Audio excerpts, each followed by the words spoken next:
Good morning students. अपने chapter चल रहा था 7 द फुलिश बर्बर, एक मूर्ख नाई। इस चैप्टर को हमने यहाँ तक कंप्लीट कर दिया था। देखिए स्टूडेंट्स, यहाँ तक। अब स्क्रीन के जस्ट ऊपर देखिए, व्हाई डिड यू हिट दज पुअर मॉन्क्स विथ स्टिक। यानी आज यहाँ से अपन को स्टार्ट करना है। ओके, तो चलिए अपन टाइम को वेस्ट न करते हुए अपना चैप्टर स्टार्ट करते हैं। वाई डिड यू हिट दज पुअर मंक्स विथ स्टिक। आपने उन गरीब भिक्षु को छड़ी से क्यों मारा। यानी आपने उस साधु, जो गरीब साधु था, उसको आपने छड़ी से क्यों मारा। जैसे ही उस नाई को राजा के पास पेश किया गया तो राजा ने पूछा कि आपने उन गरीब साधु को छड़ी से क्यों मारा। तो फिर वह भिक्षु क्या कहता है, सॉरी नाई क्या कहता है, I saw that Bolaram hit a monk on his head and he turned into a statue of gold. मैंने देखा कि बोलाराम ने एक साधु को सिर पर मारा था और वह सोने की मूर्ति में बदल गया था।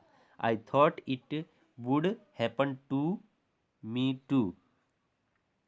मुझे लगता था कि यह मेरे साथ भी ऐसा ही होगा। यानी उसने ये कहा कि मैंने भोलाराम को, एक साधु को सिर पर छड़ी मारते हुए देखा और वह एक गोल्ड स्टैचू में बदल गया था, इसलिए मैंने सोचा कि मेरे साथ भी कुछ ऐसा ही होगा। ये किसने कहा, उस नहीं ने। फिर राजा क्या कहता है, देखिए, सॉरी स्टूडेंट्स, यहाँ पर the king called Bholaram to the court to see if the barber was telling the truth. राजा ने दरबार में भोलाराम को यह देखने के लिए बुलाया कि क्या नहीं ये सच कह रहा है। फिर देखिए, I got now from his barber that you killed one of the monks. It is true. मैंने उस नाई से पता चला है कि आपने एक साधु को मार दिया है, और क्या ये सच है। फिर राजा ने भोलाराम को बुलाया और कहा कि यह नाई कह रहा है कि उसने एक साधु को मारा है और वहाँ सोने की स्टेचू में बदल गया है, क्या ये सच है। फिर आगे भोलाराम क्या कहता है, नो, नहीं सर महोदय, I have not killed any monk. नहीं महोदय, मैंने किसी साधु को नहीं मारा। I think the barber has misunderstood the whole incident.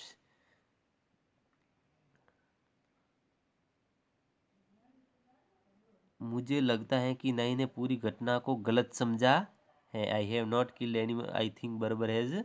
यानी उसने कहा कि नई ने ये घटना को गलत समझा है। भोलाराम ने कहानी बताई और सभी के संदेह को स्पष्ट किया।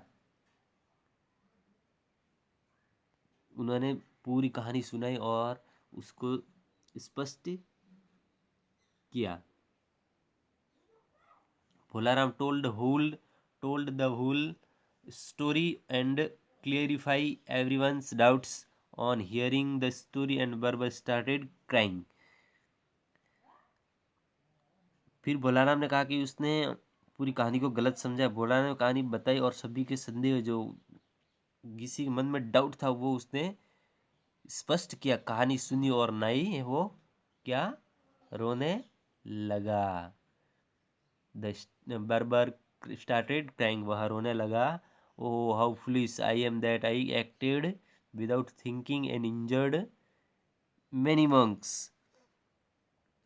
नाई रोने लगा, मैं कितना मूर्ख हूँ कि मैंने बिना सोचे समझे काम किया और कई भिक्षुओं को घायल कर दिया। यानी उसने कई साधुओं को मारा और उसको घायल किया था। वो ये किसने कहा, इस नई ने कहा। फिर आगे देखिए, the angry king ordered his guards to put the barber behind the bars. क्रोधित राजा ने अपने पहरेदारियों को नाई को सलाखों के पीछे डालने का आदेश दिया। फिर उसको सलाखों के पीछे भेज दिया, किसको, उस नाई को। तो स्टूडेंट्स, इस बात से अपन को ये पता चलता है कि अपन को लालच नहीं करनी चाहिए। इस कहानी का मुख्य उद्देश्य यही है कि कभी लालच नहीं करनी चाहिए। जिस प्रकार भोलाराम पहले धनवान था, फिर उसका जहाज घूम गया और वह पूरा गरीब हो गया। इसके बाद भगवान ने खुद आकर उसको एक साधु के वेश में आकर उसने बोला था, सपने में आकर बोला था कि आप मेरे सर पर छड़ी रखें और मैं इस गोल्ड स्टेचू में बदल जाऊंगा। इसलिए वह भोलाराम ने इस प्रकार का कार्य किया था। बट वो जिस प्रकार नाई ने देखा, वह ऐसी घटना नाई के साथ नहीं घटी, वह सलाखों के पीछे चला गया। तो स्टूडेंट्स, अपन को कभी लालच नहीं करनी चाहिए। अब रही बात आपके होमवर्क की। होमवर्क में देखिए, आपको ये एक्टिविटीज देखिए, understanding the story. Who saw a strange dream, किसने एक अजीब सपना देखा था। अजीब सपना किसने देखा था? किंग ने देखा था, बर्बर ने देखा था, या भोलाराम ने? मैंने आपको चैप्टर में ऑलरेडी समझाया कि भोलाराम ने एक सपना देखा था, इसलिए आपका सी आंसर है वो क्या हो जाएगा? करेक्ट। हु अरेस्टेड द बर्बर, किसने नाई को गिरफ्तार किया था? तो गिरफ्तार किसने किया था? द सोल्जर्स, यानी सी, इसमें right, C right. The barber was very, नाई बहुत क्या था? ग्रेडी था, फुलिश था, बोथ ऑफ दिस, लालची भी था और मूर्ख भी था। तो इसमें सी भी आएगा, इसमें सी ही आएगा, बोथ ऑफ दिस।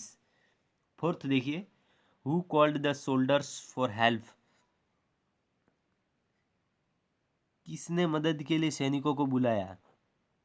तो जैसे ही भोलाराम, सॉरी, बर्बर जैसे ही उस मोंक्स को पीट रहा था, जैसे उस साधुओं को पीट रहा था, उसमें एक साधु वहां से भाग गया और उसने हेल्प के लिए बुलाया था। तो इसमें कौन सा आंसर हो जाएगा? Right, B. तो होमवर्क में आपको ये एक्टिविटीज करनी है और यह नोटबुक में करनी है। इसका आंसर आपको सेल्फ देना है और मैंने आपको ऑलरेडी समझाया है कि इसका आंसर क्या है। ओके, तो होमवर्क इवनिंग में 5 o'clock पे सबमिट करवाना है। ओके स्टूडेंट्स, तो वीडियो को लाइक करें एंड चैनल को सब्सक्राइब जरूर करें। तो ये अपना चैप्टर हो जाता है कंप्लीट।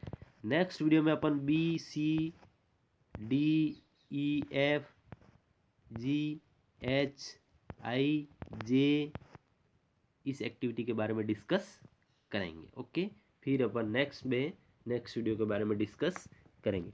ओके, तो मिलते हैं अपन नेक्स्ट वीडियो में स्टूडेंट। Thank you.